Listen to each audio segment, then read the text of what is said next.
insulin ထုတ်တဲ့အာနိသင်နည်းနေဆိုရင်ကျွန်တော်တို့စီးချိုယောဂဖြစ်ပါတယ်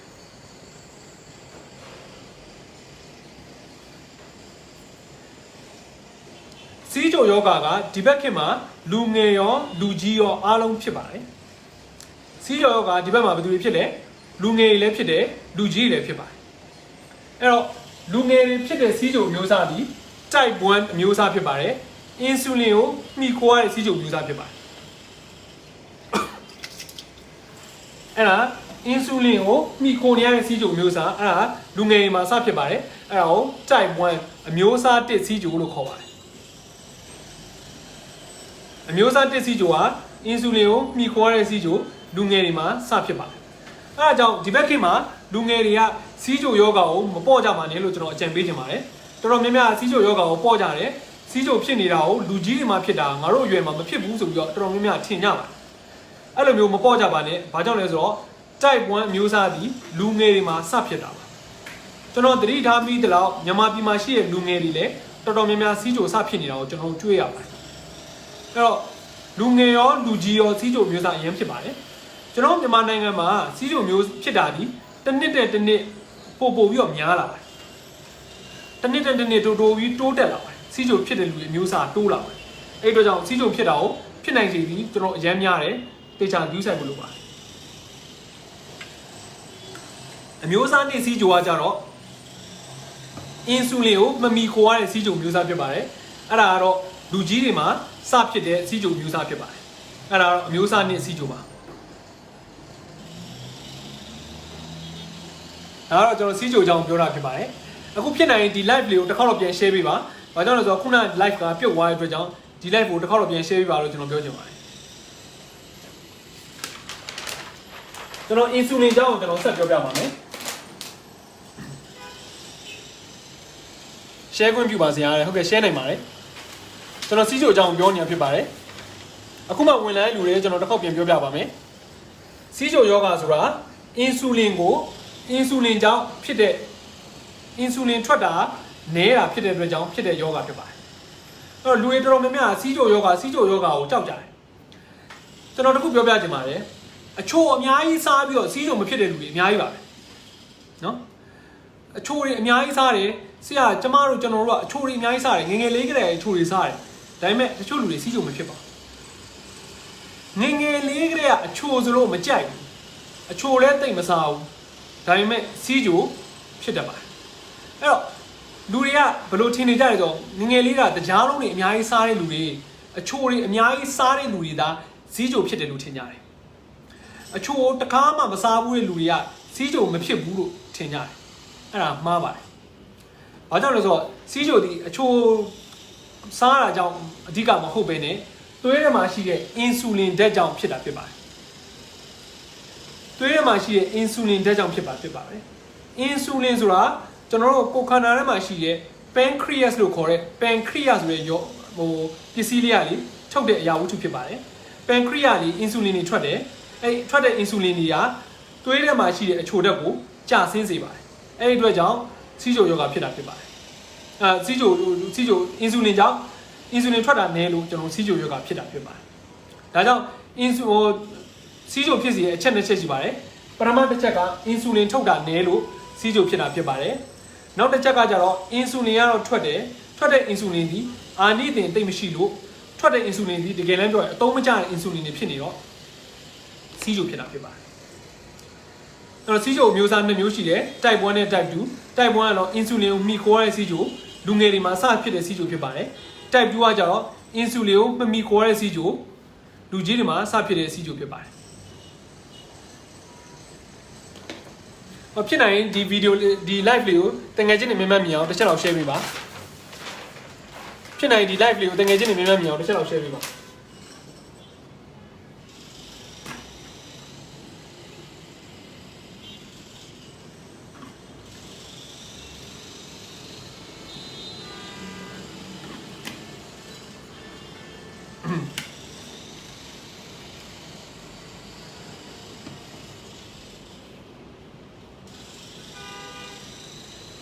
ဖြစ်နိုင်ဒီ live လေးကိုတကယ်ချင်းနေမြင်မြင်အောင်တစ်ချက်လောက် share ပေးပါအဲ့တော့ ကျွန်တော်ခုနပြောခဲ့တဲ့ type 1ဆိုတာ insulin အမျိုးအစား1စီးကြိုသည် insulin ကိုမမီခိုရတဲ့စီးကြိုအမျိုးအစား2စီးကြိုသည်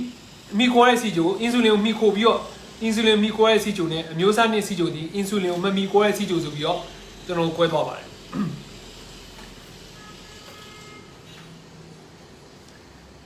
အဲ့တော့အခုလိုမျိုးကျန်းမာရေးနဲ့ပတ်သက်တဲ့အကြောင်းအရာလေးကိုတိကျကျလေးသိချင်တယ်နောက်တစ်ခုကကြတော့ဆေးဆိုင်ဆေးကန်းတွေဆေးဆိုင်ကိုပိုင်ဆေးဆိုင်လည်းဖွင့်ချင်တယ်ဒါမှမဟုတ်ဆေးရုံဆေးကန်းတွေမှာလည်းအလုပ်လုပ်ချင်တယ်ဒါမှမဟုတ်မိသားစုရဲ့ကျန်းမာရေးတွေကိုစောင့်ရှောက်ပေးချင်တဲ့လူများရှိရင်ကျွန်တော်အားလုံးအတွက်သတင်းကောင်းပေးချင်ပါတယ်ခုန live မှာကြာသွားတဲ့အတွက်ကြောင့်ကျွန်တော်တစ်ခေါက်ပြန်ပြောပြမယ်နောက်တစ်ပတ်တင်နေလာနေ့နိုမာလာ16ရက်နေ့မှာကျွန်တော် online လေးတင်ကြားပေးမယ်အစိမ့်မြင့်စေဝါကျွမ်းကျင်တင်တဲ့အကြောင်းရှိပါတယ်အဲ့တင်တဲ့ကို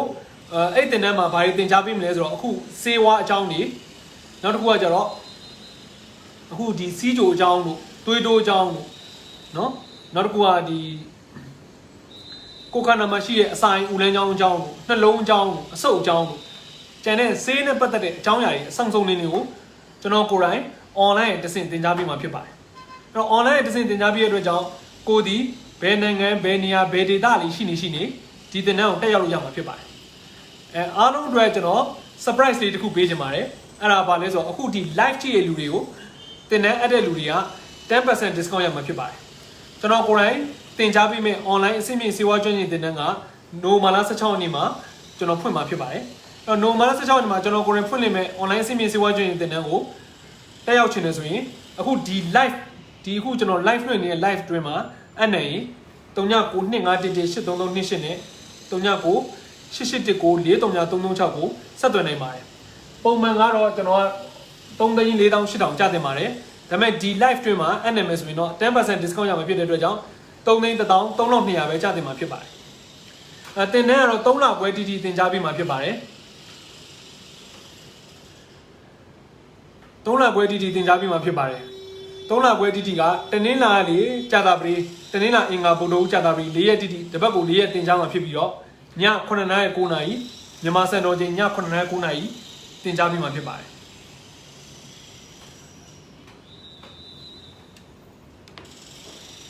ဆရာခန့်နေရောဟုတ်ကဲ့ပါကျေးဇူးပါဒီ live ပြင်မှာအဲ့နေတဲ့လူပဲ10% discount ရမှာဖြစ်ပါတယ်တင်နေကြီးကခွဲပေးလို့ရတယ်ခွဲပေးလို့ရပါတယ်သူတို့ ਨੇ ဖုန်းဆက်ပြီးတော့အကျိုးအကြောင်းပြောလိုက်ပါဒါပေမဲ့10% discount ရရင်10% discount ကကြတော့ခွဲသွင်းလို့မရတော့ပါဘူးဒါပေမဲ့10% discount မဟုတ်ဘဲနဲ့ခွဲသွင်းချင်တဲ့လူများရှိရင်လည်းဒီဖုန်းနံပါတ်ကိုဆက်သွယ်ပြီးအနံ့နိုင်ပါတယ်အခုဒီ live တွေမှာအနံ့တဲ့လူက10% discount ရမှာဖြစ်ပါတယ်ပုံမှန်ကတော့ဒီ3,48000ကျပါတယ်ဒါပေမဲ့ဒီ live တွေမှာအနံ့ရင်တော့3,100,3200ပဲကျပါတယ်ဒီ live တွေမှာအနံ့မှာ3,100,3200ပဲကျမှာပဲဘယ်လိုမျိုးလူတွေတက်တင်လဲဆိုတော့ကျွန်တော်ပြောပြချင်ပါတယ်အကယ်၍ကိုပိုင်ဆေးဆိုင်ဖွင့်ချင်တဲ့လူများရှိရင်တက်ရောက်တင်ပါတယ်နောက်တစ်ခုကကြတော့မိသားစုကျန်းမာရေးနဲ့ပတ်သက်လို့တည်တင်တည်ထိုက်တဲ့အကြောင်းအရာတွေကိုသိချင်နေဆိုရင်တက်ရောက်တင်ပါတယ်တချို့တွေကကြတော့ဆေးဆိုင်ဖွင့်ဖို့မဟုတ်ဘဲနဲ့ဒီတိုင်းအင်ရှင်မတယောက်အနေနဲ့လာပြီးတော့တက်ရောက်တဲ့လူတွေအများကြီးပါပဲသူတို့ကကိုယ့်ရဲ့မိသားစုကျန်းမာရေးအတွက်လာရောက်တက်ရောက်ကြပါတယ် certificate ရပါတယ် certificate ကိုလည်း online လေးတက်ပြီးတော့ကျွန်တော်အိမ်ရောက်ပို့ဆောင်ပေးတဲ့စနစ်လည်းရှိပါတယ်အဲ့တော့ကိုယ်တိုင်ဘယ်နေရာမှာရှိမြန်မာတနိုင်ငံလုံးကိုပို့ဆောင်ပေးတယ်သူတို့လုပ်ပေးပါတယ်နိုင်ငံခြားတက်တဲ့လူဆိုလည်းမြန်မာနိုင်ငံမှာရှိအိမ်ကိုသူတို့ပို့ဆောင်ပေးပါတယ်အဲ့တော့ဒီမှာတက်ရောက်ပြောပါတယ်တက်ချင်ပါတယ်ဆရာတဲ့9နာရီ9နာရီကမအားဘူးဖြစ်နေတယ်မအားဘူးဆိုလည်းတက်လို့ရပါတယ်ကျွန်တော်တခုပြောပြချင်ပါတယ်ကျွန်တော်ရဲ့တင်တန်းသားတွေထဲမှာတချို့တွေကအဲ့9နာရီ9နာရီကိုမအားလို့နောက်နေ့မှပြန်တက်တဲ့လူတွေရှိပါတယ်အဲ့လိုမျိုးနောက်နေ့မှပြန်တက်ရင်ဘယ်လိုလုပ်ထားလဲဆိုတော့ကျွန်တော်တင်တန်းကိုတင်ကြားတဲ့ဥစ္စာတွေကိုအဲ့မှာထားပါတယ်ကိုကအချိန်မရွေးကိုအားတဲ့အချိန်မှာအချိန်ချင်းပြန်ကြည့်လို့ရပါတယ်အဲ့တော့ဒါက online တက်တဲ့လူတွေရဲ့အားသာချက်ဖြစ်ပါတယ်ရွှေလီကိုတဲ့ဆက်သွယ်လို့မရသေးဘူးဖြစ်နေတယ်တဲ့တင်တန်းတက်ရှင်လို့ပါတဲ့အဲ့တော့လက်ရှိပေါ့ကျွန်တော်ရဲ့တင်တန်းသားအဟောင်းတွေကစီစဉ်ပေးပါလိမ့်မယ်မနက်အောင်ဒေါခင်ကျူကျူကိုတစ်ချက်ဆက်သွယ်ပေးလိုက်ပါဒေါခင်ကျူကျူကတင်တန်းအပ်ချင်တယ်အဲ့လိုမရအောင်ပြောနေပါတယ်ဒေါခင်ကျူကျူမနက်အောင်တစ်ချက်လောက်ဆက်သွယ်အကျိုးချောင်းဆက်သွယ်ပေးပါမနက်အောင်ဆိုတာလည်းယိုးရီးယားလေးထိုင်းလန်လေးတက်နေရပါထိုင်းရလေးတက်နေရဖြစ်ပါတယ်ထိုင်းရတက်နေရအမားတယောက်ဖြစ်ပါတယ် လက်ရှိကျွန်တော်တင်တဲ့သားတွေမှာကမ်ဘောဒီးယားနောက်တစ်ခုက Thai Malaysia Singapore Japan Korea Australia USA Canada Dubai တော်တော်များများရှိပါတယ်ကျွန်တော်တင်တဲ့သားတွေရမ်းများပါတယ်နိုင်ငံတကာတင်တဲ့သားတွေနိုင်ငံတကာလည်းအများကြီးတက်ကြပါတယ်မြန်မာနိုင်ငံအနှံ့လည်းတော်တော်များတက်ကြပါတယ်အဲ့တော့ကိုကအိမ်မှာဖုန်းတစ်လုံးရှိရတဲ့ဒီတင်တဲ့ကိုတက်ရောက်လို့ရဖြစ်ပါတယ်နောက်ပြီးတော့ကျွန်တော်ခုနပြောခဲ့သလိုတင်တဲ့ကိုတက်ရောက်တဲ့လူများဟာတင်ကိုရပေးလိုက်တဲ့တင်တန်းကြီးတဲ့ကိုပြန်ရလိုက်ရတဲ့တန်ဖိုးဟာအစပေါင်းများစွာတာစီရမယ်လို့ကျွန်တော်အာမခံထားပါတယ်နောက်တစ်ခုကဒီတင်တန်းမှာကျွန်တော်ကဒီကျမိုင်းနဲ့ပတ်သက်တဲ့အကြောင်းအရာကိုသင်ကြားပေးတဲ့အပြင်ကိုတခြားကျွန်တော်ဘဝမှာအကျိုးရှိတဲ့သင်ခန်းစာတွေလည်းကျွန်တော်ပြောပြပေးပါတယ်အဲ့အတွက်ကြောင့်ဒီတင်တန်းတက်ပြီးတော့တေချာတစ်ခုကတော့ကိုကတစ်ဆင့်မြင့်သွားတဲ့လူတစ်ယောက်ဖြစ်သွားစေရပါမယ်ကိုဘဝလက်ရှိရှိတဲ့နေရာတက်တစ်ဆင့်မြင့်တဲ့နေရာကိုရောက်သွားတဲ့လူတစ်ယောက်အနေနဲ့ခံစားစေရပါမယ်အဲ့တော့ဒီ live အတွင်းမှာအနံ့နေဆိုရင်အနံ့ချင်းနေဆိုရင် 10% discount ရမှာပါ3992533228နဲ့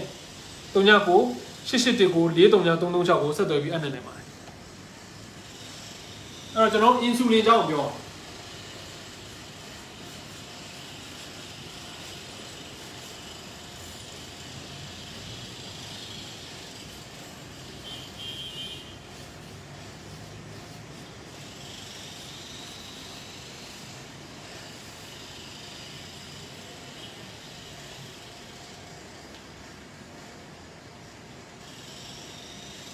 မျက်စိမုံနေတဲ့လူတွေတက်လို့ရလား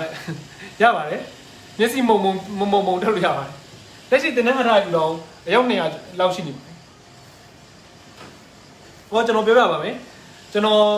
online လေးစတင်တာ2တန်းပဲရှိပါသေးတယ် online မှာစတင်တဲ့တင်တဲ့2တန်းမှာနေတင်တဲ့သားဥရအယောက်600တက်နေပါတယ်အဲ့တော့ကိုတန်းအခုချိန်ထိတင်တဲ့တက်ဖို့အတွက်တက်တင်လားမတက်တင်လားစဉ်းစားနေတဲ့အချိန်မှာလူတွေအယောက်600ကျော်လောက်ကကိုဘဝတစ်ဆင့်မြင့်ဖို့အတွက်တင်တန်းတက်နေကြပါတယ်ဒါကတော့ကျွန်တော်အားလုံးတစ်ချက်လောက်မျှော်ပြရပါအဲ့တော့တခုခုဆိုရင်ကိုဘဝအတွက်ကောင်းတယ်လို့ထင်တဲ့အလုပ်တစ်ခုကိုတေးသေးချာချာမိမိရလုပ်ဖို့ကျွန်တော်အကြံပေးချင်ပါတယ်ဘာကြောင့်လဲဆိုတော့ကျွန်တော်သိတဲ့လောက်ကတော့လက်ရှိအောင်မြင်နေတဲ့လူတွေတော်တော်များများကောင်းတဲ့အလုပ်တွေဆိုရင်မြန်ဆန်ဆန်နဲ့ဆုံးဖြတ်ချက်ချပြီးတော့အမိရယူလိုက်တဲ့အခွင့်အရေးကိုရအောင်ယူတတ်ပါတယ်အခုဒီ live တွေမှာအပ်တဲ့လူကလည်း 10% ရမယ်ဆိုတော့တော်တော်ထူးခြားတဲ့အစီအစဉ်တွေဖြစ်ပါတယ်အဲ့ဒါဘာလို့လဲဆိုတော့ကျွန်တော်အရှိတ်ဘက်3ရက်နေ့ကျွန်တော်မွေးနေ့တုန်းကလူတွေအများစုကကျွန်တော်ကိုချစ်တဲ့ friend တွေကကျွန်တော်ကို surprise တွေတိုက်ကြတယ်ကျွန်တော်ရဲ့တင်နန်းသားတွေကျွန်တော်ရဲ့မိသားစုဝင်တွေကလည်း surprise တွေလုပ်ပေးရတဲ့အတွက်ကြောင့်ကျွန်တော်အားလုံးဒီနေ့ surprise အင်္ဂါနေ့ဆိုတော့လေတပတ်တီပြည့်နေမှာ surprise ပြန်လုပ်ပြရဖြစ်ပါတယ် 10% ရမယ်အခွင့်အရေးဖြစ်ပါတယ်နောက်ပြီးတော့အပြင်မှာတချို့တင်နန်းတွေဆိုရင်2လသို့မဟုတ်2လခွဲတင်နန်းကို6သိန်းလို့5သိန်းလို့ရှိပါတယ်တချို့တွေဆိုရင်8သိန်းနဲ့10သိန်းထိရှိပါတယ်ကျွန်တော်က3,48000ပဲကြာမှာဖြစ်ပါတယ်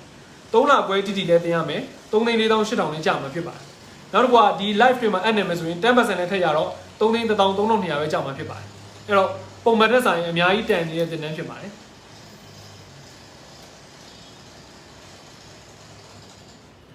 နောက်ပြီးအခုဒီမှာပြောပြရဲကျွန်တော် insulin တို့ကျန်တဲ့အခုနာမည်ကြီးနေတဲ့ vitamin C တို့ zinc တို့ vitamin D တို့အဲ့ဒါအကုန်လုံးကစားကျွန်တော်ဟိုမှာတေချာတင်ပြမှာဖြစ်ပါတယ်အဲ့တော့ဒီဆေးတောက်လိုက်ရင်ဥပမာ vitamin တို့ဆိုရင်လည်း vitamin ဆိုတာကျွန်တော်တို့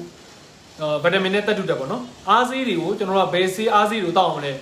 လက်ရှိဒီအသီးရွက်ကိုစားလိုက်ရင်ဘာ vitamin တွေရမလဲအစကျွန်တော်တို့ခေါင်းထဲမှာအများကြီးပေါ်လာပါလိမ့်မယ်ဒီအသီးလေး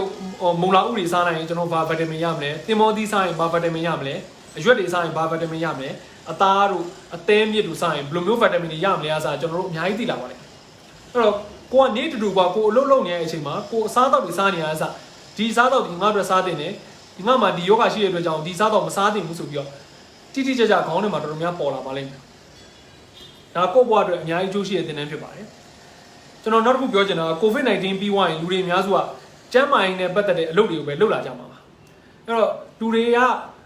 COVID-19 ပြီးသွားရင်ကျန်းမာရေးနဲ့ပတ်သက်လို့ဘယ်လိုမျိုးအလုပ်တွေလုပ်မလဲဆိုတော့ဆေးဆိုင်လုပ်ငန်းတို့ကျန်းမာရေးနဲ့ပတ်သက်တဲ့လုပ်ငန်းတွေလုပ်နေတဲ့အချိန်မှာကိုကအခုချိန်ထိCOVID-19 မှာလွယ်ကူကူပညာသင်ကြားလို့ရတယ် online တက်ကြလို့ရတယ်သင်တန်းကိုမတက်ရောက်ဆိုရင်ကိုယ့်အတွက်နစ်နာစရာတစ်ခုဖြစ်သွားမှာမဆိုလို့ပါ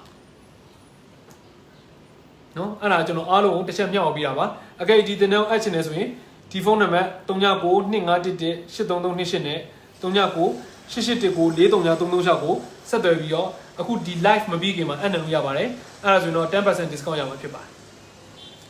အဲ့တော့ကျွန်တော် insulin ကြောင်းကျွန်တော်ပြောပြပါမယ်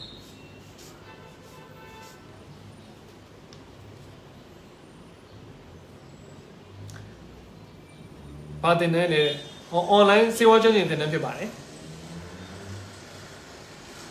ဒီ live stream မှာအပ်နှံနေဆိုရင်တော့ပုံမှန်ဆိုရင်3လခွဲတင်နေမှာတင်းတင်းလာလေးချတာပြီးပုံမှန်ဆိုရင်3,400,000မှာအခုကဒီ live stream မှာအပ်နှံမယ်ဆိုရင်ဒီကျွန်တော် live video မပြီးခင်မှာအပ်နှံနေဆိုရင် 10% discount ရမှာဖြစ်ပါတယ်3,100,200ပဲကျတင်မှာဖြစ်ပါတယ်တက်မလို့ပါတယ်အမေရိကပါတယ်အမေရိကတင်တန်းတက်တဲ့လူတွေအများကြီးပါပဲလက်ရှိကျွန်တော်တင်တန်းသားတွေမှာအမေရိကတက်တဲ့လူတွေအများကြီးပါပဲဒီမှာတော့အခု live ကြည့်ရင်လူတွေတော့ပါနေပါတယ်အမေရိကတက်တဲ့လူတွေအများကြီးရှိပါတယ်အမေရိကတက်တဲ့ချင်းလူမျိုးတွေလည်းရှိတယ်တချို့အမေရိကတက်တဲ့မြန်မာလူမျိုးတို့တရုတ်လူမျိုးတို့လည်းအများကြီးတက်ရောက်ကြပါတယ်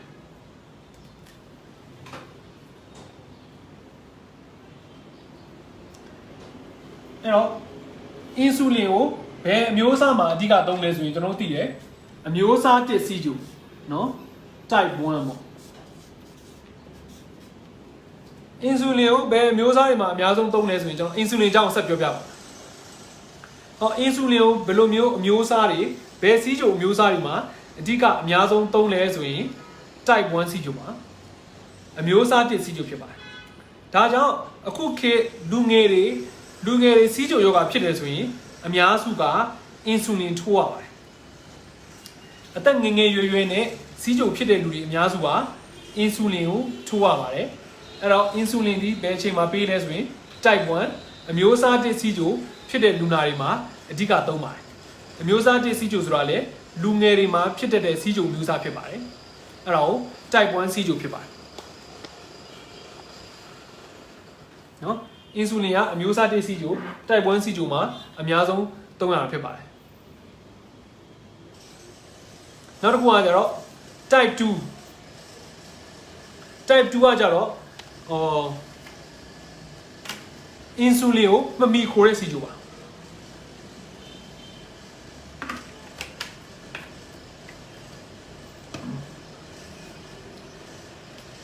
insulin ကိုမမီခိုတဲ့စီးကျူဖြစ်ပါတယ်အဲ့ဒါတော့ type 2မျိုးစားပါအဲ့တော့ insulin ကိုမမီခိုတဲ့စီးကျူမှာလည်းကျွန်တော် insulin ကိုပေးလို့ရပါတယ်အဲ့တော့ပုံမှန်လင်းလင်းပြောရမယ်ဆိုရင်ကျွန်တော်စီးကျူအမျိုးအစား1ရော2ရော insulin ပေးလို့ရပါတယ်နားလည်လားမသိဘူးကျွန်တော်စီးကျူအမျိုးအစား1ရော2ရော insulin ပေးလို့ရပါတယ်ဆေးဆိုင်ဖွင့်လို့ရတာတက်ရှင်တယ်ဟုတ်ပါတယ်ဆေးဆိုင်ဖွင့်လို့ရပါတယ်အကယ်တင်တဲ့တက်ရှင်တယ်ဆိုရင် 10% discount ရခြင်းတယ်ဆိုရင်ဒီဖုန်းနံပါတ်ကိုအခုဆက်သွယ်လိုက်ပါ3992118338နဲ့3998894336ကိုဆက်သွယ်လိုက်ပါအခုချက်ချင်းဆက်သွယ်ရဲ live stream မှာဆက်သွယ်ရဲဆိုရင် 10% discount ရမှာဖြစ်ပါတယ်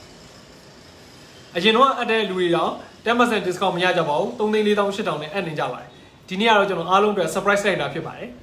အဲ့ဒီတော့ကြောင့်အခုဒီ live မှာအပ်တဲ့လူတွေကတခြားလူထက်အရင်ကအပ်ထားတဲ့လူထက်တောင်အများကြီးတန်ပါတယ်အများကြီးတန်ပါတယ်ဒီအခွင့်အရေးလက်လွတ်မခံသေးဘူးလို့ကျွန်တော်အကြံပေးချင်ပါတယ်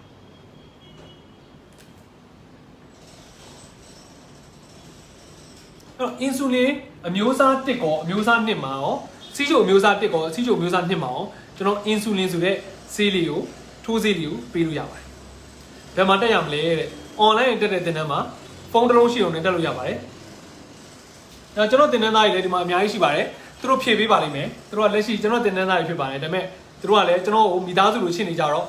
သူတို့ဒီမှာမေးတဲ့လူတွေအားလုံးတခုံးမကြံအောင်အသေးစိတ်ဖြည့်ပေးနေပါတယ်ဘာလို့ဆိုတော့တချို့ comment တွေကကျွန်တော်လွတ်သွားရရှိပါတယ်တချို့ comment တွေကလွတ်သွားရရှိပါတယ်ဒါပေမဲ့သူတို့ကျွန်တော်ရဲ့သင်တန်းသားတွေကကျွန်တော်အစားဝိုင်းဖြည့်ပေးနေတာကျေးဇူးတင်ပါတယ်ဒီမှာ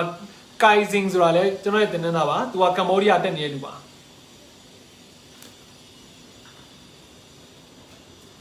အဲ့တော့အမျိုးအစား1စီးကျိုမှာလည်း insulin ပေးလို့ရတယ်အမျိုးအစား2စီးကျိုမှာလည်းကျွန်တော် insulin ပေးလို့ရပါတယ်နောက်တစ်ခုကစိတ်ဝင်စားဖို့ကောင်းပါတယ်အဲ့ဒါဘာလဲဆိုတော့ insulin ဆိုတာကျွန်တော်တို့ကိုယ်ခန္ဓာထဲမှာရှိတဲ့ pancreas လို့ခေါ်တဲ့pancreas ပေါ့ pancreas ကတွေထွက်ပါတယ် insulin ဆိုတာဓာတ်တစ်မျိုးဖြစ်ပါတယ်နော်ဓာတ်တစ်မျိုး insulin ဆိုတဲ့ဓာတ်တစ်မျိုးဖြစ်ပါတယ် အဲ့တက်ကပန်ခရီယာလို့ခေါ်တဲ့မုတ်ချိုအိတ်ကလေကိုခန္ဓာထဲမှာရှိတဲ့ပန်ခရီယာလို့ခေါ်တဲ့မုတ်ချိုအိတ်ကလေအင်ဆူလင်ဆိုတဲ့ဓာတ်တစ်မျိုးကထွက်ပါအဲ့အင်ဆူလင်ဆိုတဲ့ဓာတ်တစ်မျိုးကသွေးထဲမှာရှိတဲ့အချိုဓာတ်ကိုကျစီပါတယ်အခုမှဝင်လာတဲ့လူကကျွန်တော်အင်ဆူလင်ကဘာလဲရှင်းပြပြပါတယ်လို့ကျွန်တော်ပြန်ရှင်းပြပါမယ်အင်ဆူလင်ဆိုတာကိုခန္ဓာထဲမှာရှိတဲ့pancreas လို့ခေါ်တဲ့ pancreas လေးထုတ်တဲ့ဓာတ်တစ်မျိုးဖြစ်ပါတယ်အဲ့တော့အဲ့ဓာတ်ကသွေးထဲမှာရှိတဲ့အချိုဓာတ်ကိုကျစေပါတယ်အဲ့တော့ကျွန်တော်တို့က pancreas ဖြတ်လိုက်တဲ့ pancreas ကို operation လုပ်ထားတဲ့လူနာတွေ pancreas ကို operation လုပ်ထားတဲ့လူနာတွေမှာလည်းစီးချို insulin ပို့ပြီးတော့လိုအပ်ပါတယ်။ဘာကြောင့်လဲဆိုတော့ pancreas ကိုကျွန်တော်တို့ကဖြတ်ထားတယ်။အဲ့ဒီအတွက်ကြောင့်ပို့ပြီးတော့ insulin ကပို့လိုအပ်ပါတယ်။အဲ့တော့မုတ်ချိုအိတ်ခွဲစိတ်ထားတဲ့လူနာတွေ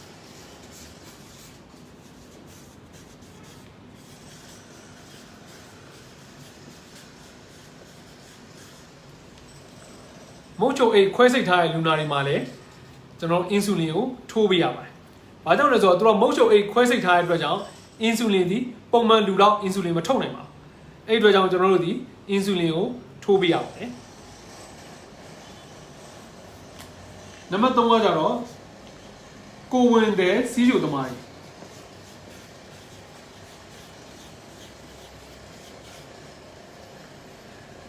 ကိုဝင်လဲစောင့်နေတယ်အဲ့ဒီအချိန်မှာစီးချိုလည်းဖြစ်နေတယ်နော်ကျွန်တော်တခုပြောပြချင်ပါတယ်တချို့တွေဒီကိုဝင်ဆောင်တဲ့အချိန်မှာကိုဝင်စိတ်တက်ပါတယ်ကိုဝင်ဆောင်တဲ့အချိန်မှာကိုဝင်စိတ်တက်ပါတယ်ကိုဝင်စိတ်တက်တဲ့ခါကျရင်ပုံမှန်သွေးတိုးမရှိဘူးစီးချိုမရှိတဲ့လူတွေကကိုဝင်ဆောင်တဲ့အချိန်မှာသွေးတိုးစီးချိုတွေဖြစ်လာတတ်ပါတယ်အဲ့တော့ကိုဝင်ဆောင်တဲ့အချိန်မှာစီးချိုတွေအများကြီးဖြစ်လာတဲ့ခါကျရင်ကိုဝင်တဲ့တွေကိုကျွန်တော်တို့ကတောက်ဆေးတိုက်မယ်အစားအင်ဆူလင်ပဲကျွန်တော်တို့ထိုးပေးပါတယ်အင်ဆူလင်ကကိုဝင်တဲ့တွေအတွက်ပို့ပြီးတော့စိတ်ချရတဲ့အတွက်ကြောင့်အင်ဆူလင်ကိုအဓိကထိုးပေးပါတယ်အဲ့တော့အင်ဆူလင်ကဘယ်လူနိုင်မှာပေးလဲစီးချိုမျိုးစား2မျိုးလုံးမှာကျွန်တော်တို့သုံးပါတယ်နောက်တစ်ခုကကျတော့မုတ်ချိုအိတ်ခွဲစိတ်ထားတဲ့လူနာတွေမှာသုံးပါတယ်နောက်တစ်ခုကကိုဝင်တဲ့စီးချိုသမားတွေမှာသုံးပါတယ်အဲ့တော့ဒီအခုလက်ရှိ live ကြည့်နေတဲ့လူတွေထဲမှာကိုယ့်အိမ်မှာစီးချိုယောဂတွေများရှိပါသလားဒါမှမဟုတ်ကိုယ့်ရဲ့အတိမိတ်ဆွေတွေထဲမှာစီးချိုယောဂတွေများရှိပါသလားအဲ့ဒါဆိုရင်သူတို့ဒီစီးချိုယောဂကိုတောက်ဆေးနဲ့ကုသနေရလားဒါမှမဟုတ်အင်ဆူလင်ဆိုတဲ့အင်ဆူလင်ထိုးဆေးနဲ့ကုနေရလားဆိုတာကိုဒီ live ကြည့်ပြီးသွားရင်သုံးသပ်လို့ရပါတယ်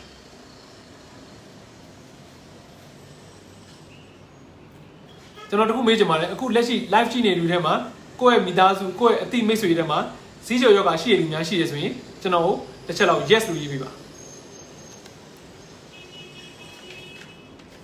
ရှိတယ်အဖေကြီးတဲ့ဟုတ်ကဲ့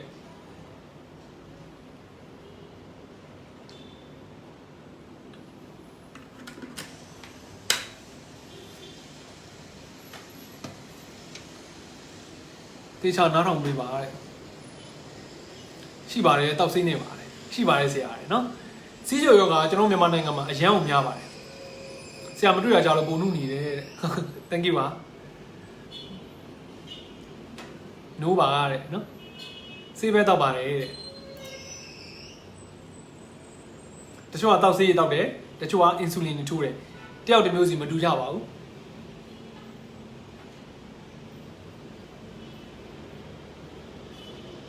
အမရှိပါတယ်တဲ့ဒီမှာအများကြီးနေကြတယ်နော်ရှိပါတယ်ဆရာတောက်ဆေးနဲ့ကုသနေပါတယ်ရှင်းဟုတ်ကဲ့ပါရှိပါတယ်ဆရာတဲ့အဲ့တော့စီးချိုမှာခုနပြောတဲ့အင်ဆူလင်ဆိုတာရှိသလိုစီးချိုတောက်ဆေးတွေလည်းအများကြီးရှိပါတယ်အဲ့စီးချိုတောက်ဆေးကိုလည်းကျွန်တော်ဒီတင်တန်းမှာဒီနာမဲ့နိုမာလာ16နေမှာရှိတယ်ဖွင့်မဲ့တင်တန်းမှာလည်းကျွန်တော်အသေးစိတ်ကိုထပ်တင်ပေးမှာပဲတိုက်ပွဲစီးချိုရှိပါတယ်တဲ့ yes တဲ့အမေဆေးထိုးနေပါတယ်တဲ့ဟုတ်ကဲ့ပါ yes တဲ့မြည်တဲ့ yes တဲ့ဒီမှာရှိရလူတွေတော်တော်များတယ်နော်ပြောရလူစီးချိုယောဂကျွန်တော်မြန်မာနိုင်ငံမှာတနေ့တနေ့ပိုပိုများလာပါတယ်အဲ့အတွက်ကြောင့်အားလုံး queue site ပါလို့ကျွန်တော်အကြံပေးချင်ပါတယ်အခုလို COVID-19 ဖြစ်နေတဲ့အချိန်မှာစီးချိုသမားတွေဒီပုံမှန်လူတွေထက်စပေါင်းများစွာပို queue site ပါလို့ကျွန်တော်အကြံပေးချင်ပါတယ်အားကြောင့်လဲဆိုတော့ COVID-19 ကစီးချိုယောဂတွေအတွက်ပိုပြီးတော့အသက်အန္တရာယ်ဖြစ်တတ်ပါတယ် ရှိပါတယ်ဆရာအသက်38ပဲတောက်စီးတယ်ဟုတ်ကဲ့ပါ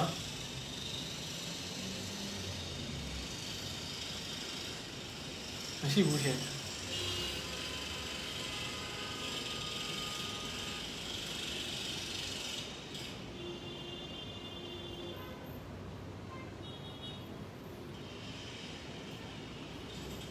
တောက်စီးနေဥဒနေပါတယ်ဟုတ်ကဲ့ပါ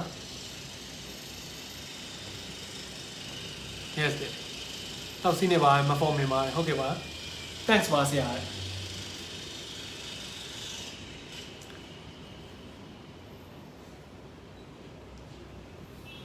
မင်္ဂလာနည်းနည်းခင်းလေးပါရှင်ဟုတ်ကဲ့ပါမင်္ဂလာနည်းနည်းခင်းလေးပါကျွန်တော်ဒီနေ့အားလုံး surprise ဆိုင်မယ်လို့ပြောခဲ့လို့အားလုံး surprise ပြအောင်ကျွန်တော်တိုက်လိုက်တာပါဆေးလဲတောက်ရတယ်ဆေးလဲထိုးရတယ်ဟုတ်ကဲ့ပါတချို့တွေ2မျိုးလောပါတယ်အဖေဆေးထိုးနေပါတယ်ဟုတ်ကဲ့ပါရှိပါတယ်ဆရာအမေဆေးတောက်နေပါတယ်ဟုတ်ကဲ့ပါအဲ့တော့အားလုံးကျွန်တော် surprise တစ်ခုတိုက်ထားပါတယ်အဲ့ဒါပါလဲဆိုတော့normal 16ဒီနောက်တစ်ပတ်တနင်္လာနေ့မှာ online လေးကျွန်တော်ကိုယ်တိုင်သင်ကြားပေးမယ်စေဝါချင်းချင်းတင်တ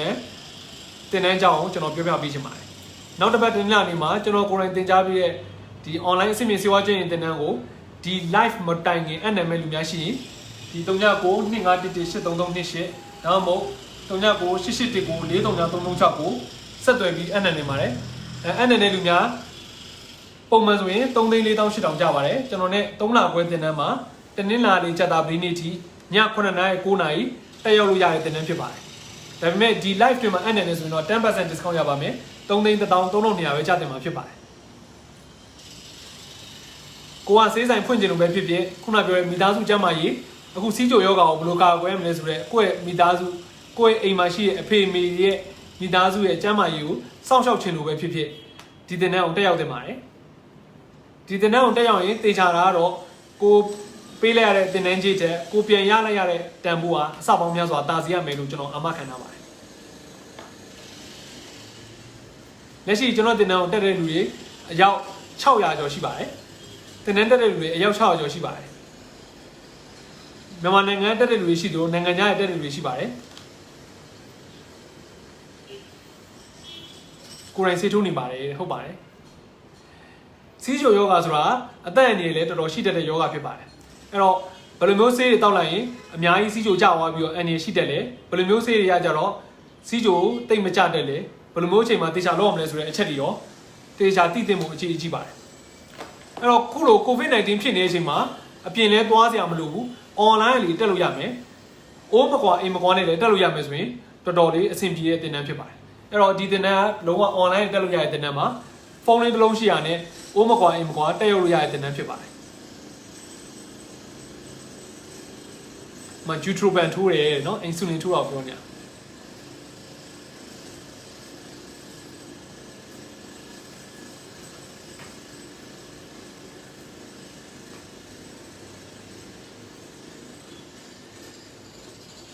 အဲ့တော့အခုဒီ live ကြည့်နေတဲ့လူတွေကိုကျွန်တော်လုံးဝသတင်းကောင်းပေးချင်ပါတယ်ကျွန်တော်လက်ရှိတင်နန်းသားတွေလည်းလက်ရှိဒီ live မှာရှိနေပါတယ်လက်ရှိတင်နန်းသားတွေကလည်းဟိုတင်နန်းနဲ့ပတ်သက်လို့မေးမြန်းတဲ့ဟာကြရင်သူတို့ကဖြေချပေးနေပါတယ်တောက်စီရောထိုးစီရောအများကြီးရှိပါတယ်ထိုးစီကတော့မြန်မာနိုင်ငံမှာအဓိကအင်ဆူလင်ထိုးပါတယ်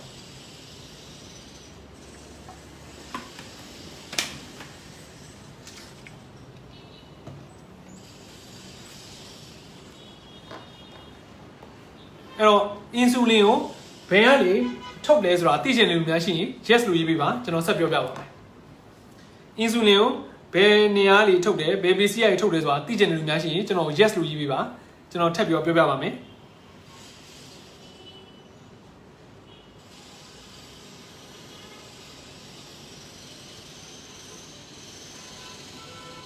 insulin ကိုဘယ်နေရာလေးထွက်လဲဘယ်နေရာလေးယူလဲဆိုတာကိုသိချင်တဲ့လူများရှိရင်ကျွန်တော် yes လို့ရေးပေးပါကျွန်တော်ဆက်ပြောပြပါမယ် insulin အကြောင်းတချို့တွေကပြောတယ်ဒီမှာတင်တဲ့ action နဲ့ဒီမှာဖုန်းဆက်လို့မရဘူးလို့ပြောပါတယ်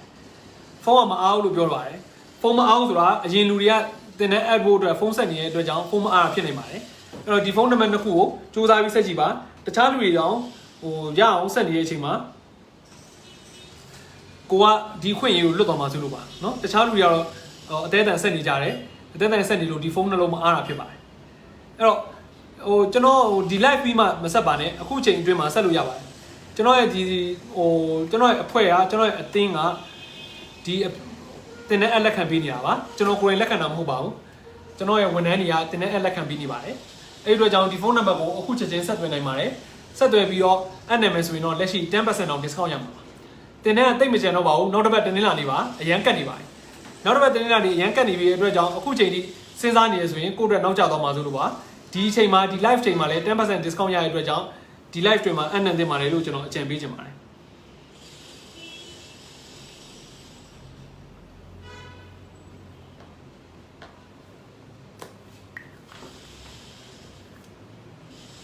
တင်တဲ့ကြီးကပုံမှန်ဆိုရင်3လခွဲတင်တဲ့မှာတနင်္လာလေးကြာတာပရီနေ့ထိတနင်္လာမှကြာတာပရီနော်ည9:00နာရီ9:00နာရီတင်တဲ့မှာ3လခွဲတင်တဲ့ကျွန်တော်နဲ့3လခွဲတိတိတင်ကြမှာဖြစ်ပြီးတော့အဲ့တင်တဲ့က3,48000ကျပါတယ်ဒါပေမဲ့အခုဒီ live တွေမှာအနံ့မယ်ဆိုရင်တော့ 10% discount ရမှာပါ3,13200ပါကျွန်တော်တင်တဲ့သားမှာအသက်အကြီးဆုံးက82ထိတက်ပါတယ်အသက်ငယ်ဆုံးက14နှစ်ကစတက်ပါတယ်အဲ့တော့14နှစ်ကနေ82နှစ်ထိတက်ပါတယ်တခါတလေကျရင်ကျွန်တော်မြန်မာနိုင်ငံမှာရှိတဲ့လူတွေကမြန်မာလူမျိုးတွေကအများစုကဘာပြောလဲဆိုတော့ငါဒီအသက်ကြီးနေပြီငါဒီတင်တဲ့တက်ရင်ငါအတွက်ငါအုံနောက်ကလိုက်နိုင်ပါမလားလို့စဉ်းစားနေတဲ့အချိန်မှာမှာ82နှစ်တို့80ကျော်တွေကအလုပ်လုပ်နေကြပါတယ်တင်တဲ့နေတက်နေကြပါတယ်ကျွန်တော်ဒီဘက်ခေတ်မှာကျွန်တော်တခုပြောချင်ပါတယ်ဒီဘက်ခေတ်မှာအသက်40 50ဆိုတာလူကြီးမဟုတ်ပါဘူးအသက်40 50ကြီးလည်းအကုန်တက်နေကြပါတယ်အခုကျွန်တော်မြန်မာနိုင်ငံရောအုပ်ချုပ်နေတဲ့လူတွေအကုန်လုံးကလည်းအသက်အရွယ်ကြီးပြီးတော့အကုန်လုံးလုံနိုင်တဲ့လူတွေပါပဲ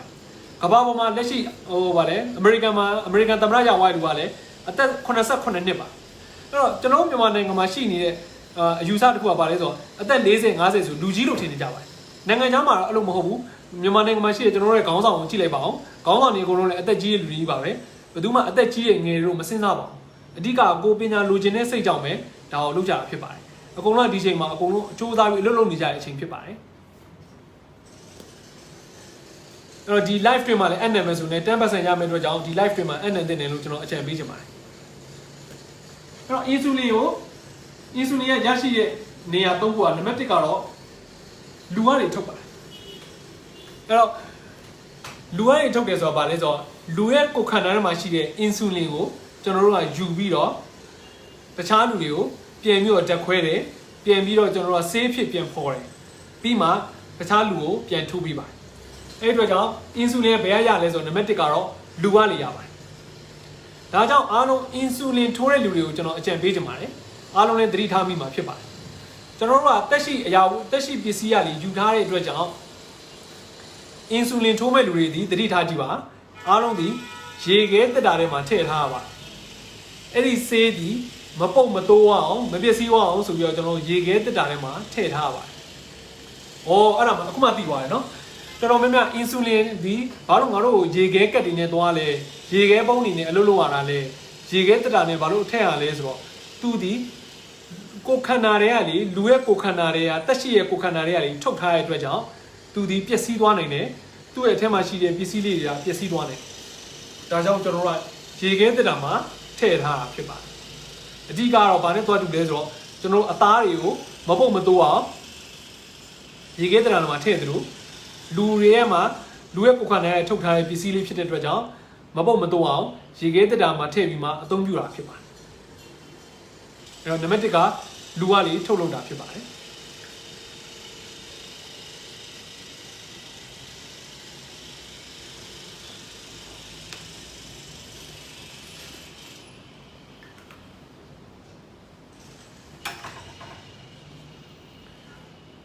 အဲ့တော့ insulin ဘယ်ကထုတ်လဲဆိုတော့ကျွန်တော်တစ်ချက်လောက်ရေးပြပါမိရဲ့လူများရှိရင်တစ်ချက်လောက် comment မှာရေးပြပါ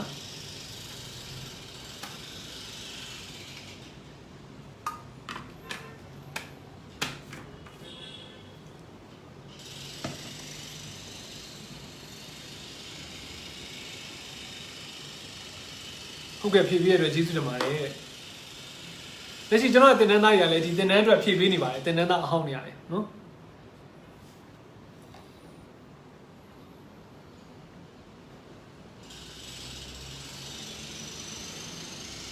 လူကပါတယ်မှန်ပါတယ်လူရဲ့ကိုယ်ခန္ဓာရဲ့ထုတ်ခန်းအတွက်ကြောင့်ဒါဒီမပျက်စီးသွားအောင်သူ့ရဲ့အထက်မှာရှိတဲ့ပစ္စည်းလေးတွေမပျက်စီးသွားအောင်ရေခဲတဲ့တိုင်းပါထည့်ထားဖြစ်ပါတယ်နောက်တစ်ခါကျတော့ကျွန်တော်တို့လူတွေကမဟုတ်ဘူးနောက်တစ်ခါကျွဲနွားတွေလည်းကျွန်တော်ထုတ်ပါတယ်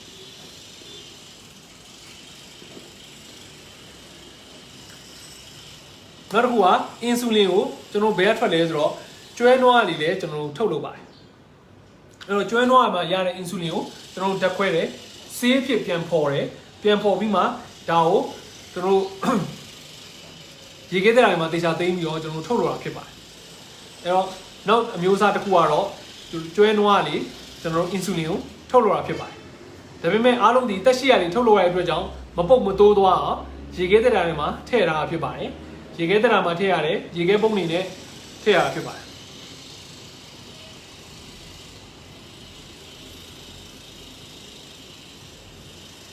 အဲ့တော့နံပါတ်1ကတော့ကျွဲနွားလေးထုတ်လုပ်ပါတယ်အဲ့တော့နံပါတ်2ကိုသိရလူများရှိရင်တစ်ချက်လောက်ရေးပေးပါ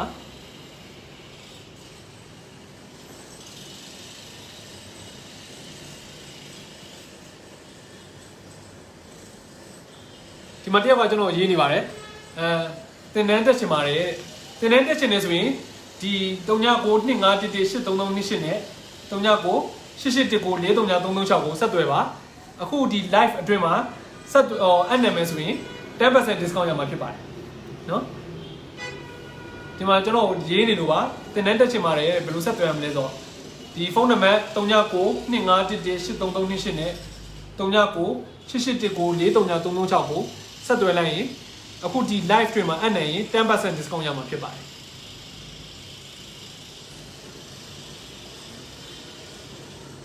စီချိုတဲ့ကကိုဝင်ဆောင်လို့ရပါသလားတဲ့ရပါတယ်ဒါပေမဲ့ဆရာဝန်နဲ့တိကျပြတာပါစီချိုထိန်းနေတဲ့အခါမှာကိုဝင်ဆောင်ရင်ပိုကောင်းပါတယ်စီချိုတေချာထိန်းနေသွားပြီစီချိုတေချာကုသလို့နိုင်သွားပြီဆိုရင်ကိုဝင်ဆောင်ရင်ပို့ပြီးတော့ကလေးအတွက်ကောမိခင်တော့အနေကင်းပါတယ်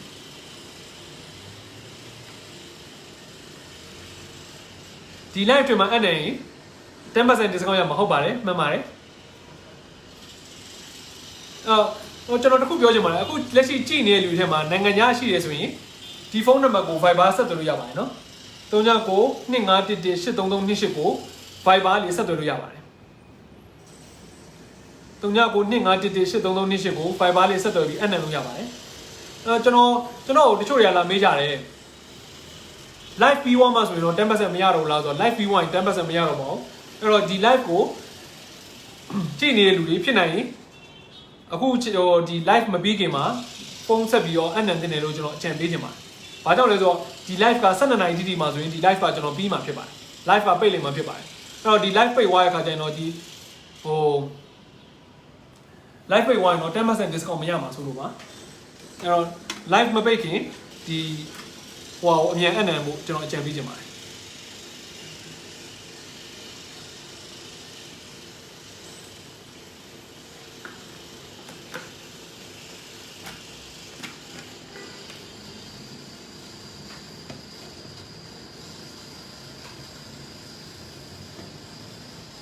နေကပါတဲ့အကြောင်းပွဲတယ်ဟုတ်ကဲ့နေကလည်းတက်လို့ရပါတယ်မြန်မာနိုင်ငံဘယ်နေရာမှမဆိုတက်လို့ရပါတယ်နော်တချို့ကစိတ်ဝင်စားလို့လည်းလာပြောနေကပါတယ်နေကလည်းတက်လို့ရတယ်မြန်မာနိုင်ငံဘယ်နေရာမှမဆိုတက်လို့ရတယ်နိုင်ငံခြားလူတောင်တက်လို့ရတယ်ကိုကမြန်မာညံကုန်မှာပဲရှိနေမှာပဲရှိနိုင်ငံခြားမှာပဲရှိတက်လို့ရပါတယ်အမေရိကလေးကြည့်နေပါတယ်တဲ့ကျွန်တော်အမေရိကလေးတင်တက်တဲ့လူတွေအများကြီးပါပဲအမေရိကလေးတက်တဲ့လူတွေအများကြီးပါပဲ Viber နံပါတ်ကလေဒီ3992518328ကို Viber လေးဆက်သွယ်လို့ရပါတယ်ထိုင်းနိုင်ငံလေးတက်နေပါတယ်ဟုတ်ကဲ့ထိုင်းနိုင်ငံလေးထည့်လို့ရပါတယ်အဲ့တော့ဖုန်းနံပါတ်လေးကိုကျွန်တော်ကိုတစ်ချက်လောက်ဒီမှာရေးပေးပါတချို့တွေမသိလိုက်ဘူးထင်ပါသူတို့3992518328လို့ရေးပေးပါကဲနောက်ဆုံးတစ်ခုကဘယ်ကထွက်လဲဆိုတော့ကျွန်တော်ဝက်ကလည်းထုတ်ပါတယ်နော်တချို့ insulin တွေကိုကျွန်တော်ဝက်ကလေးလည်းထုတ်လုပ်ပါတယ်အဲ့တော့ကဘာပေါ်မှာ insulin ကိုလူကလေးထုတ်လုပ်တာရှိတယ်ကျွဲနွားကလေးထုတ်လုပ်တာရှိတယ်ဝက်ကလေးထုတ်လုပ်တာရှိပါတယ်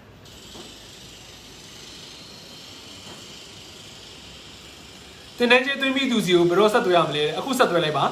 အခုချက်ချင်းဆက်သွယ်လိုက်ပါ3992518338ကိုဆက်သွယ်လိုက်ပါအခုချက်ချင်းဆက်သွယ်လို့ရပါတယ်ဆရာစေးကန်းထိုင်တဲ့နေရာလေးကိုသိချင်ပါတယ်ကျွန်တော်ရွှေဘုံသာအထက်လမ်းမှာထိုင်ပါတယ်ရွှေဘုံသာအထက်လမ်းထအရှာ2ဦးစီးကမှထိုင်ပါတယ်အခုဒီ live တွင်မှာအနိုင်တော့ 10% discount ရမှာဖြစ်ပါတယ်အဲ့အတွက်ကြောင့်အခုဆက်သွယ်ဖို့အကြံပေးချင်ပါတယ်တချို့တွေကပြီးမှဆက်သွယ်မယ်လို့ထင်နေပါတယ်ပြီးမှဆက်သွယ်ရင် 10% ရမှာမဟုတ်တော့ပါဘူး12နာရီပြည့်သွားရင် 10% မရမှာဆိုလို့ပါအခုချက်ချင်းဆက်သွယ်နိုင်ပါတယ်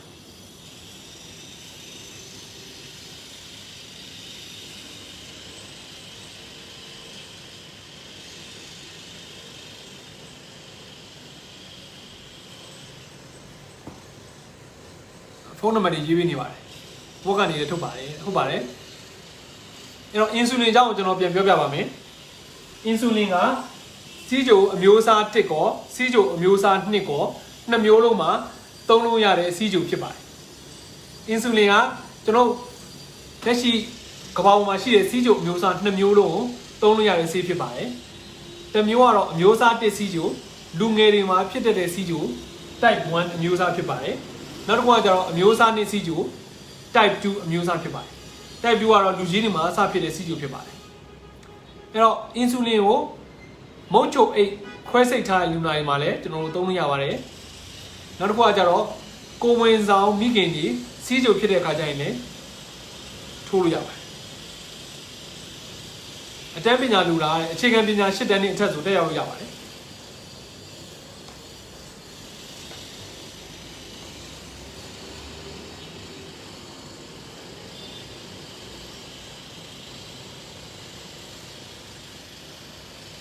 အဲ့တော့ insulin ကိုဘယ်ကနေထုတ်လဲဆိုတော့လူကလေလည်းထုတ်ပါတယ်နောက်တစ်ခုကကျွဲနွားလေလည်းထုတ်တယ်ဝက်ကလေလည်းထုတ်လို့ပါတယ်အဲ့တော့သူကလူတက်ရှိပစ္စည်းရည်ထုတ်လုပ်တဲ့အတွက်ကြောင့်ဘာဖြစ်လဲဆိုတော့ရေခဲတရာတွေမှာထည့်ထားတာဖြစ်ပါတယ်ဆရာစီကဘယ်တော့ဆက်သွယ်ရမလဲဆရာအခုချက်ချင်းဆက်သွယ်ပါဒီဖုန်းနံပါတ်ကိုအခုဆက်သွယ်လို့ရပါတယ်ကျွန်တော်ဒီဖုန်းနံပါတ်ဆက်သွယ်ရင်ဖုန်းကင်ထားပေးမယ့်လူတွေရှိပါတယ်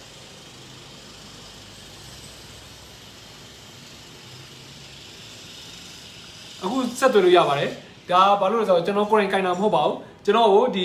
ကျွန်တော်ရဲ့ဒီအဖွဲ့ကကင်ထားပေးတာဖြစ်ပါတယ်ဒီတော့ကြောင့်အခုဆက်သွယ်တယ်သူတို့ကလုပ်ပေးပါမှာ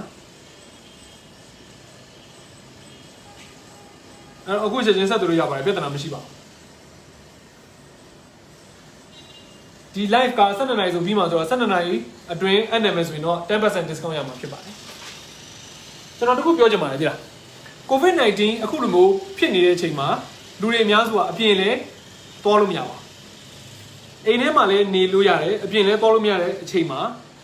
ဘာလုပ်လို့ရလဲဆိုတော့အိမ်ကလေကိုယ့်ဘဝအတွက်အကျိုးရှိတဲ့တင်တန်းတစ်ခုကိုတက်ရောက်ပါလို့ကျွန်တော်အကြံပေးချင်ပါတယ်အဲ့တော့ဘယ်လိုမျိုးအကျိုးရှိတဲ့တင်တန်းလဲဆိုတော့ဥပမာကိုဗစ်ပြီးသွားရင်ကိုယ်ဒီစေးဆိုင်လုပ်ငန်းတစ်ခုခုဖြစ်ဖြစ်ကျန်းမာရေးလုပ်ငန်းတစ်ခုခုနဲ့အသက်မွေးဝမ်းကြောင်းလုပ်လို့ရတဲ့တင်တန်းတစ်ခုကိုတက်ရောက်ထားတင်တယ်လို့ကျွန်တော်အကြံပေးချင်ပါတယ်ဘာလို့ဆိုကိုဗစ်အချိန်မှာလူတွေအများစုကစိတ်ညစ်နေကြတယ်ဘာလို့လောက်မှမသိဘူးလို့ဖြစ်နေတဲ့လူတွေလည်းရှိပါတယ်တချို့ဝန်ထမ်းတွေထဲမှာလည်းစိတ်ညစ်နေလူတွေရှိတယ်တချို့လုပ်ငန်းရှင်လုပ်တဲ့လူတွေကလည်းတခြားသောလုပ်ငန်းအမျိုးအစားတစ်ခုကိုချဲ့ထွင်ဖို့အတွက်ဘယ်လိုလုပ်ရမလဲဆိုပြီးစဉ်းစားနေလူရှိပါတယ်အဲ့တော့အဲ့လိုမျိုးစဉ်းစားနေတဲ့အချိန်မှာကိုဗစ်ပြီးသွားရင်ကျွန်တော်တင်နန်းသားတချို့တွေကကြတော့စေးဆိုင်စေကန်းဖွင့်ဖို့အတွက်ပြင်ဆင်နေကြပါတယ်သူတို့ကအရှိန်ဟုန်ပြင်းပြင်းနဲ့သူတို့လုပ်ချင်တဲ့ရွေချက်တွေကိုအကောင့်ထဲပို့ဖို့အတွက်စတင်ပြီးတော့အစီအစဉ်တွေဆွဲနေကြပါတယ်ဒီတင်နန်းကတခုအားသာချက်က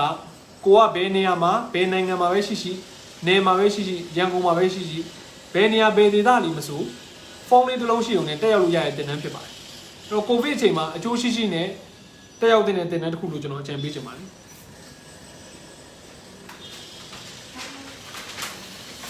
Okay ဒီတင်နန်းတက်ရောက်ရင်ခုနကပြောသူ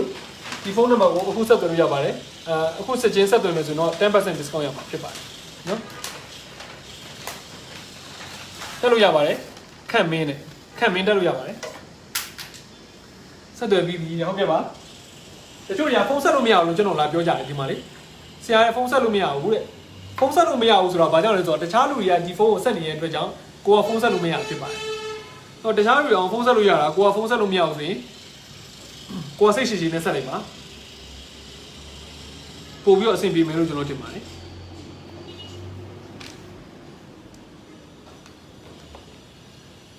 ဒီတင်တဲ့တစ်ခုကအလုတ်တစ်ပတ်နေဖြစ်နေရပဲဖြစ်ဖြစ်အင်ရှင်မပဲဖြစ်နေတက်လို့ရတဲ့တင်တဲ့ဖြစ်ပါတယ်အဲ့တော့အလုတ်တစ်ပတ်နေဖြစ်နေပေမဲ့လည်းစိတ်ပူစရာမလိုပါဘူးကိုကအဲ့အချိန်မှာအလုံးမအားရဆိုရင်တော့အချိန်မရွေးပြန်နားထောင်ရအောင်ကျွန်တော်စီစဉ်ထားပေးရဖြစ်ပါတယ်နော်အဲ့တော့ကျွန်တော်အစဆုံးတစ်ခေါက်ပြန်ပြောပြချင်ပါတယ် diabetes mellitus ဆိုတာစီးချိုယောဂဖြစ်ပါတယ် now at Singapore တဲ့ how to contact တယ်ကျွန်တော်တင်တဲ့သားတွေမှာစင်ကာပူတက်တဲ့လူတွေအများကြီးပါပဲအမရာဆိုတာလေစင်ကာပူတက်နေတဲ့တင်တဲ့သားပါသူကိုယ်တိုင်တော့တင်တဲ့သားတွေအများကြီးအနံပေးနေပါတယ်မနန်းဟောင်ဆိုရင် तू ကထိုင်းရလေတက်နေတယ်လူပါသူကိုယ်တိုင်လည်းတခြားတင်တဲ့သားတွေကိုလိုက်ပြီးတော့အနံကူညီပေးနေပါတယ်အဲ့တော့ဖြစ်နိုင်ရင်အမရာနဲ့ဆက်သွယ်ကြည့်ပါသူတို့စီစဉ်ပေးပါမယ်တင်တဲ့တော့နိုမာ16နေမှာဖွင့်ပါပါနော်နိုမာ16နေမှာဖွင့်ပါပါဒီမှာတယောက်မေးနေပါတယ်ဘယ်နေ့စမှာလဲဆရာတင်တဲ့ကြီးကဘယ်လောက်လဲနိုမာ16နေမှာဖွင့်ပါပါဟော3လခွဲတင်တဲ့မှာ3လခွဲကြာမှာ3,400,800ကျပါတယ်ဒါပေမဲ့အခုဒီ live တွေမှာအပ်နေမယ်ဆိုတော့ 10% discount ရပါဘူးအဲ့တော့ diabetes mellitus ဆိုတာစီးချိုယောဂဖြစ်ပါတယ်ခိုင်စာငွေလွှဲပို့တဲ့ခိုင်စာမျိုး KB ဟုတ်လားဟုတ်ပါတယ်ခိုင်စာမျိုး KB ကိုဆက်သွယ်ပြီးတော့အပ်နေနေပါတယ်အပ်ပြီးသွားပြီရဲ့အပ်ပြီးရဲ့လူတွေကိုလက်ခုပ်တန်ကြိတ်တီးပြီးတော့ဂုံပြအောင်နော်အပ်ပြီးရဲ့လူကဦးဆိုးဆိုးရှိတယ်ဦးဆိုးဆိုးလက်ခုပ်တန်ကြိတ်တီးပြီးဂုံပြအောင်ဒူဝမ်လွှတ်လူတဲ့ဒူဝမ်လွှတ်လူလည်းလက်ခုပ်တန်ကြိတ်တီးပြီးဂုံပြအောင်အေးမြလွင်နဲ့အေးမြလွင်နဲ့လက်ခုပ်တန်ကြိတ်တီးပြီးတော့ဂုံပြကြအောင်တချို့တွေကဒီလို 10% ကိုရအောင်အတွက်ကြောင့်ကျွန်တော်ဂုံပြပါတယ်now at Thailand how to contact ဘယ်လိုဆက်သွယ်ရမလဲဆိုရင်ဒီဖုန်းနံပါတ်ကို Viber နဲ့ဆက်သွယ်လို့ရပါတယ်3992518338ကိုViber နဲ့ဆက်သွယ်လို့ရပါတယ်3992518338ကို Viber နဲ့ဆက်သွယ်လို့ရပါတယ်တင်နန်းကြီးဘယ်လောက်လဲဆရာတင်နန်းကြီးကတော့3လခွဲတင်နန်းမှာတင်းင်းလာလေးချက်တာပရိည9:00 9:00 နာရီ3လခွဲတင်နန်းမှာ3,400,800ကျတင်ပါတယ်ဒါပေမဲ့ဒီ 10% discount ပေးတဲ့အတွက်ကြောင့်3,100,3,200ပဲကျတင်ပါတယ်အဲ့တော့ဒီ live တွေမှာအပ်နေမယ်ဆိုတော့ 10% discount ရမှာပါအခုဒီ live လွှင့်နေတဲ့အချိန်မှာအပ်နေရင် 10% discount ရမှာ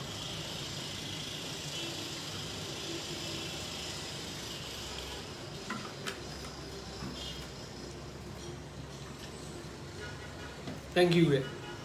ဟုတ်ကဲ့ပါ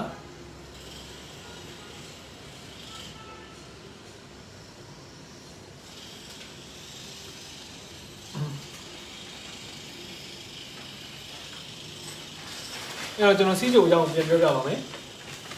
ကျွန်တော်မြန်မာနိုင်ငံမှာတနေ့တနေ့စီးချိုဖြစ်တဲ့လူတွေတင်းတင်းတွေပူပူများလာပါတယ်မြန်မာနိုင်ငံမှာစီးချိုဖြစ်တဲ့လူတွေတင်းတင်းပူပူများလာတယ်အဲ့တော့စီးချိုလူတွေအများစွာလည်းပို့ပြီးတော့စိတ်ဝင်စားလာပါတယ်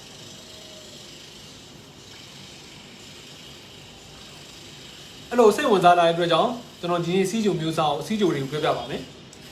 စီးချိုက COVID-19 အချိန်မှာပို့ပြီးတော့ view site ပို့လိုရပါတယ်ကိုခန္ဓာထဲမှာ insulin လို့ခေါ်တဲ့ဓာတ်တစ်မျိုးထွက်ပါတယ်အဲ insulin လို့ခေါ်တဲ့ဓာတ်တစ်မျိုးဒီကိုခန္ဓာထဲမှာရှိတဲ့မုတ်ချိုအိတ်ဆိုတဲ့ပစ္စည်းလေးကလေဒီ insulin ဆိုတဲ့ဓာတ်တွေထွက်ပါတယ် insulin ဆိုတဲ့ဓာတ်တွေကသွေးထဲမှာရှိတဲ့အချိုဓာတ်ကိုကျစေပါတယ်အဲ့တော့ကိုခန္ဓာမှာထွက်တဲ့ insulin ဒီထုတ်တာနည်းနေရင်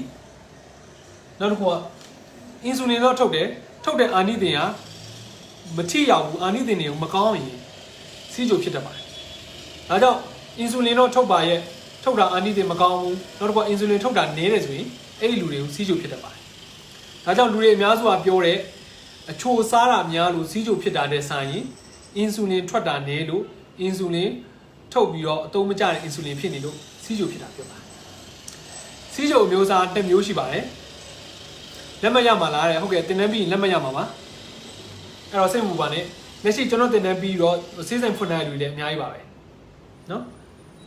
လက်ရှိကျွန်တော်တင်တန်းပြီးတော့စေးစိမ်ဖွင့်နိုင်လူအများကြီးပါပဲ15မိနစ်ပဲကြာမှာတော့ရယ်နော်10% ရကျင်တဲ့လူဆိုရင်တော့ဒီဖုန်းနံပါတ်ကိုဒီ15မိနစ်အတွင်းမှာဆက်သွယ်ပါဖုန်းဆက်ပြီးတော့သူတို့လည်းမေးလို့ရပါတယ်ကျွန်တော်ဒီမှာ live မှာမေးနေရင် 10% လွတ်တော့မှာဆိုလို့ပါlive မှာပဲဒီအပြည့်မြန်လန်ဒီအကြောင်းအရာကြီးပဲပြန်ပြီးတော့ထက်မေးနေဆိုရင်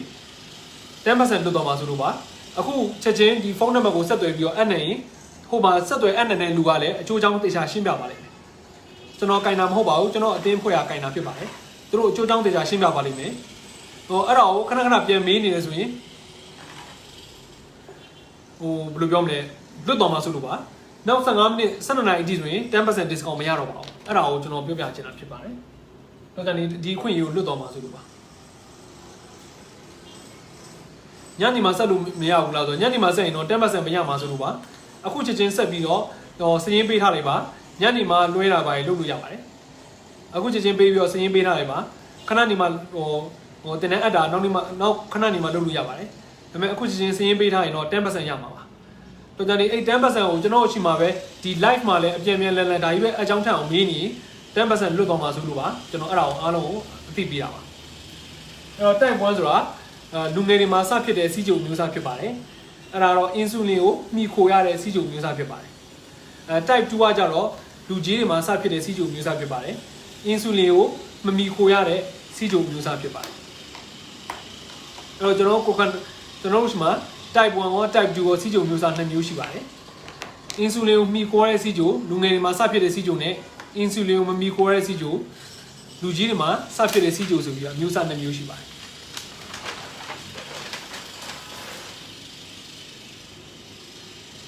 ဦးမျိုးမင်းတန်းငွေလွှဲပြီးပါပြီခင်ဗျာဟုတ်ကဲ့ဦးမျိုးမင်းတန်းကိုလက်ခုပ်တန်အကြီးပြီးတော့ဂုဏ်ပြုအောင်ခင်ဗျားတွေက 10% discount ရအောင်ယူနိုင်တဲ့အချိန်မှာကိုကဒီအခွင့်အရေးကိုမလွတ်သွားပါစေနဲ့ဒီမှာငွေတင်တဲ့အပ်ပြီးလူတွေတယောက်ပြီးတော့လာပြီးတော့ရေးနေကြပါတယ်အဲ့တော့သူတို့ကတော့ဒီအခွင့်အရေးကိုရအောင်ယူနိုင်တယ်ကိုကကြတော့ဟိုဒီချိန်မှာဟိုလိုဒီလိုနဲ့9မိနစ်10မိနစ်တည်းမှာလွတ်သွားမှာဆိုလို့ပါကျွန်တော်တစ်ချက်အကျိုးကြောင့်ပြန်ပြောပြပေးတာဖြစ်ပါတယ်ညဆရာအိမ်မက်မှတ်တယ်ဟုတ်ကဲ့ပါချစ်စုပါအဲ့တော့ဟိုဒါကတော့ကျွန်တော်ခုနပြောခဲ့တဲ့ဒါနိုမာလာ16ရက်နေ့เนาะတနင်္လာနေ့လာမယ့်တပတ်တနင်္လာနေ့မှာ online လေးကျွန်တော်တင်ကြားပေးမယ်စေဝါကျွန်းနေတဲ့တန်းကဒီဖုန်းနံပါတ်နှလုံးကိုဆက်သွယ်ရင်လက်ရှိ 10% discount ရမှာပါဒီ live တွေမှာအဲ့နိုင်ရင် 10% discount ရပါမယ်ဒါ3,300ပဲချတင်ပါเนาะအဲ့တော့ insulin ကြောင့်ကျွန်တော်ပြောအောင် insulin ကိုမလုံလောက်တဲ့လူတွေဆိုရင်ကျွန်တော်တို့က insulin ကိုအပြင်ကနေထိုးရပါတယ်အဲ့တော့ယောဂစီးချိုယောဂရှိတဲ့လူတွေအပြင်ကနေကျွန်တော် insulin ထိုးရပါတယ်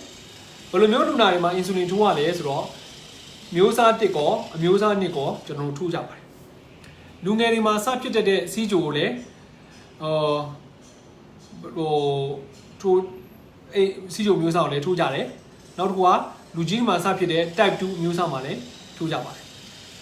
ဆရာတလတည်းတက်လို့ရလားတဲ့တလတည်းတက်တဲ့တင်တန်းတော့မဟုတ်ပါဘူး3လခွဲတိတိတက်ရမယ်တင်တန်းဖြစ်ပါတယ်ဘာကြောင့်လဲဆိုတော့ကျွန်တော်အဲ့လိုရက်တိုတင်တန်းကိုအမြန်တင်တန်းလို့ကျွန်တော်မတင်တတ်ပါဘူးကျွန်တော်တေချာတင်ပြီးကျွန်တော်တင်တဲ့ခါကျရင်လည်းတိတိကျကျနဲ့တေးသေးချာချာတက်ကျွမ်းတဲ့အထိကျွန်တော်တင်ပေးချင်ပါတယ်အဲ့တော့အမြန်တေချာတင်ပေးပြီးတော့ဟိုပြီးတော့တင်တာကိုကျွန်တော်မကြိုက်ပါကျွန်တော်ကိုယ်တိုင်ဒီတင်တန်းကိုတင်ကြားပေးပြီးတော့ကျွန်တော်ပြောပါတယ်တင်တန်းမှာပေးရတဲ့ငွေကြေးထက်တင်တန်းကြီးတွင်းလိုက်ရတဲ့တင်တန်းကြီးထက်ကိုပြန်ရလိုက်ရတဲ့တန်ဖိုးဟာအစပေါင်းများစွာတာစီရမယ်လို့ကျွန်တော်အကြံပေးချင်ပါတယ်အဲ့လိုမျိုးကျွန်တော်ခရီးပေးတာပါတယ်အဲ့တော့တင်တန်းကြီးတွင်းလိုက်ရင်ကိုတွင်းလိုက်တဲ့တင်တန်းကြီးထက်ကိုပြန်ရလိုက်ရတဲ့ဒီတင်တန်းမှာပြန်ရလိုက်ရတဲ့တန်ဖိုးဟာအစပေါင်းများစွာတာစီရမယ်လို့ကျွန်တော်အကြံပေးချင်ကျွန်တော်အာမခံတာပါတယ်အဲ့ဒီအတွက်ကြောင့်ကျွန်တော်တလတင်တန်းတို့အရက်တူတင်တန်းတို့ကျွန်တော်မတင်ပါဘူးတေးသေးချာချာတက်အောင်ကျွန်တော်တေချာတင်ပေးပါတယ်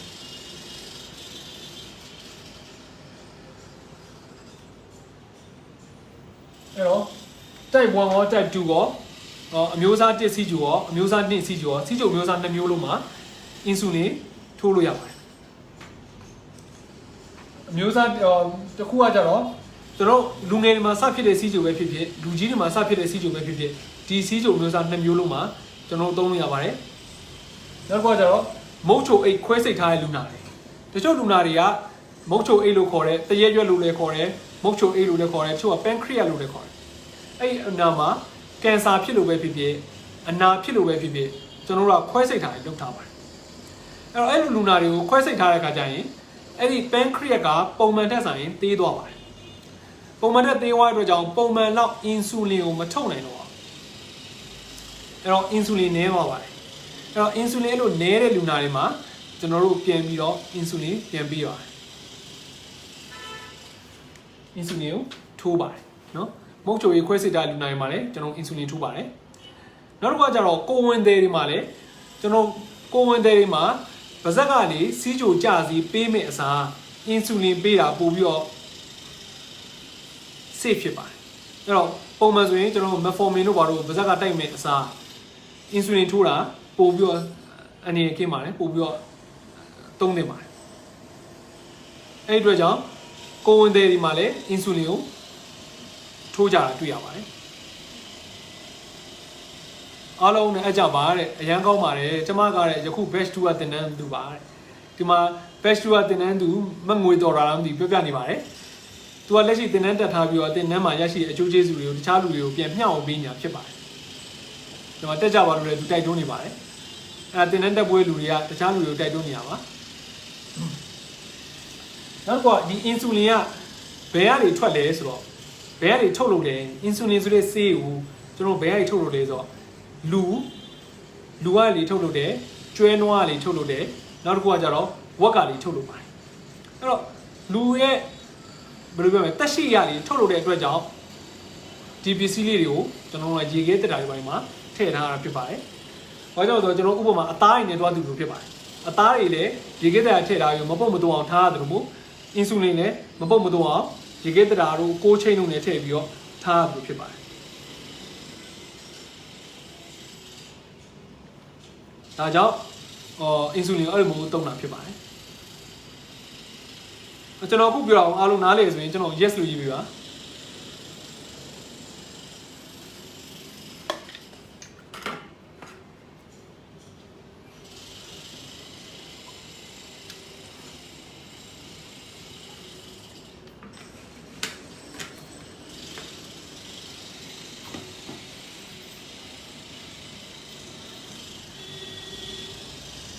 yes တယ်ဒီမှာတယောက်ရေးနေ yes တယ်နော်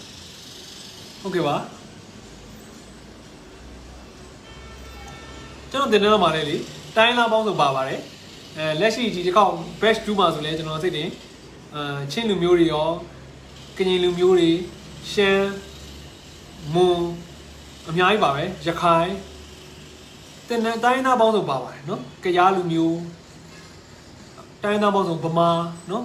နောက်ပြီးနိုင်ငံခြားမှာရှိနေတဲ့လူတွေဆရာ online တင်တန်းလာရှင်ဟုတ်ပါတယ် online တင်တန်းမှာဟိုကျွန်တော်တခုပြောချင်ပါတယ်အခုဒီ live အတွင်းမှာအနိုင်တော့ 10% ရမှာပါเนาะအဲ့တော့ကျွန်တော်မေးမဲ့စားဒီ live မှာလေဒီဖုန်းနံပါတ်ကိုဆက်သွယ်ပြီးတော့မေးလိုက်ရင်နောက်9မိနစ်ဆိုရင်12နာရီဆိုရင်ကျွန်တော်တင်တန်းဟို 10% ပေးရဲ့အစီအစဉ်ပြီးတော့ပါပြီအဲ့တော့အခုချက်ချင်းဆက်သွယ်ပြီးတော့သူတို့လည်းမေးမြန်းလို့ရတယ်လို့သူတို့ချင်မှလည်းအနိုင်လို့ရပါတယ်ကျွန်တော်ဒီ live ပြီးသွားရင်တော့ 10% မရမှာဆိုလို့ပါဟိုတချို့ကတင်တန်းကြောင်းသိချင်တယ်ဆိုပြီးတော့ဒီဖုန်းကိုဆက်ပြီးတော့မေးရမယ်စားကျွန်တော်ဒီမှာ comment မှာမေးနေကျွန်တော်ပြန်ဖြေရတယောက်ချင်းဆိုလဲတအားကြာသွားပါမယ်ကြာသွားပြီးတော့ကိုရတင်ရထိုက်တဲ့ 10% လည်းမရနိုင်ဘူးဖြစ်သွားပါတယ်နောက်ပြီးတော့နောက်တစ်ပတ်တင်းနှင်းလာဖြစ်ပါတယ်နိုမာ16ရက်နေ့ကနောက်တစ်ပတ်တင်းနှင်းလာဖြစ်ပါတယ်အချိန်ကအရင်ကတ်နေပါပြီအဲ့ဒီအတွက်ကြောင့်ဖြစ်နိုင်တော့အခုချက်ချင်းဆက်သွယ်ပြီးတော့မင်းစုံစမ်းနိုင်တယ်သူတို့ချင်မှလည်းဒီဖုန်းနံပါတ်ကိုဆက်သွယ်ပြီးသူတို့အကျိုးကြောင့်ရှင်းပြပါလိမ့်မယ်ပြီးတော့ 10% ရချင်တယ်ဆိုတခါတည်းဟိုအနံလိုက်တယ်ဆိုလည်း 10% ရမှာဖြစ်ပါတယ်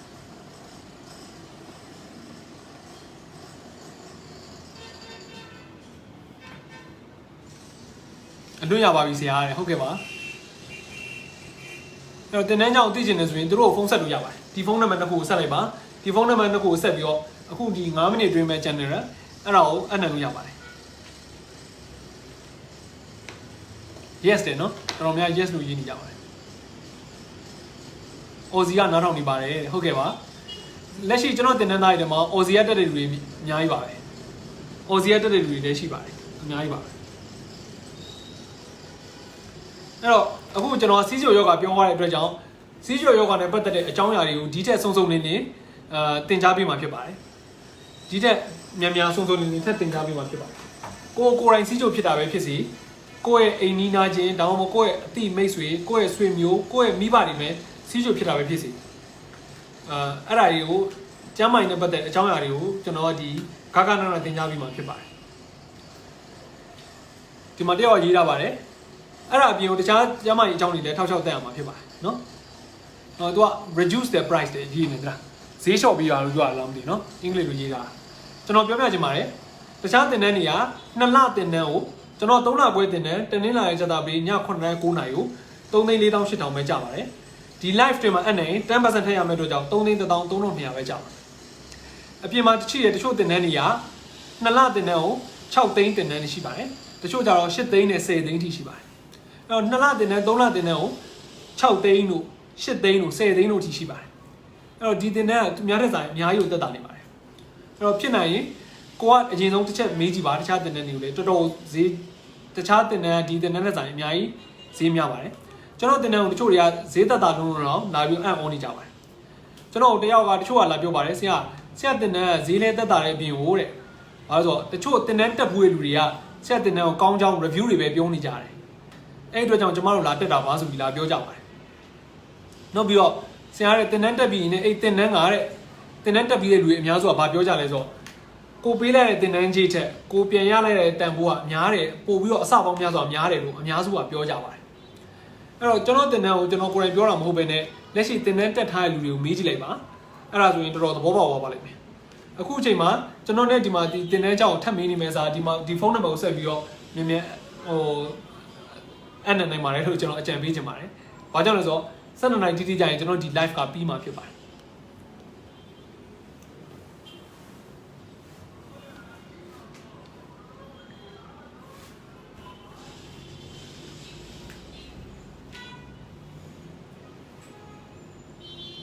အော်ဇီကရင်တင်တဲ့ကပြီးရမှာလားတဲ့။အော်ဇီကတက်မဲ့လူတွေလေဒီဖုန်းနံပါတ်ကို Viber နဲ့ဆက်သွယ်လိုက်ပါနော်။အော်ဇီကတက်မဲ့လူဒီဖုန်းနံပါတ်ကို Viber ဆက်သွယ်လိုက်ပါ3992118338ပါအဲသူတို့နဲ့ပြောလိုက်လို့ရပါတယ်။ OZIA တက်မဲ့လူတွေဒီဖုန်းနံပါတ်ကို Viber ဆက်သွယ်လို့ရပါတယ်။ကျွန်တော်အခုအပေါ်ပေးထားတဲ့ဖုန်းနံပါတ်ကို Viber လေးဆက်သွယ်လို့ရပါတယ်။ပညာရေးရှင်းသတ်မှတ်ထားလားပညာရေးရှင်းကတော့အခြေခံပညာ8တန်းနဲ့အထက်ဆိုတက်ရောက်လို့ရပါတယ်။သိကျင်တဲ့ဟာဆိုရင်ဖုန်းနံပါတ်ကိုဆက်သွယ်ပြီးမေးမြန်းလို့လည်းရပါတယ်။သူတို့ကတော့ရှောက်ဖြေချပေးနေပါတယ်ကျွန်တော်ဒီ live ပြီးမှမေးတာတဲ့ဆိုင်အခုဒီ live ဒီဖုန်းနံပါတ်နှလုံးမှာကျွန်တော်ရဲ့အဖွဲ့တွေကစောင့်စားပြီးတော့ဖြေချပေးနေပါတယ်တချို့တွေကဒီတင်တဲ့ဟိုအဲ့လိုဖုန်းဆက်လို့မရဘူးလို့လည်းပြောကြပါတယ် online တက်ရှင်ပါတယ်ဟုတ်ကဲ့တက်ရှင်နေဆိုရင်ဒီဖုန်းနံပါတ်ကိုဆက်သွယ်လိုက်ပါ3992118338ကိုဒါမှမဟုတ်399881943336ကိုအခုပဲဆက်သွယ်ပြီးတော့မေးမြန်းနိုင်ပါတယ်စုံစမ်းနိုင်တယ်သူတို့ရှိမှအနံ့လို့ရပါတယ်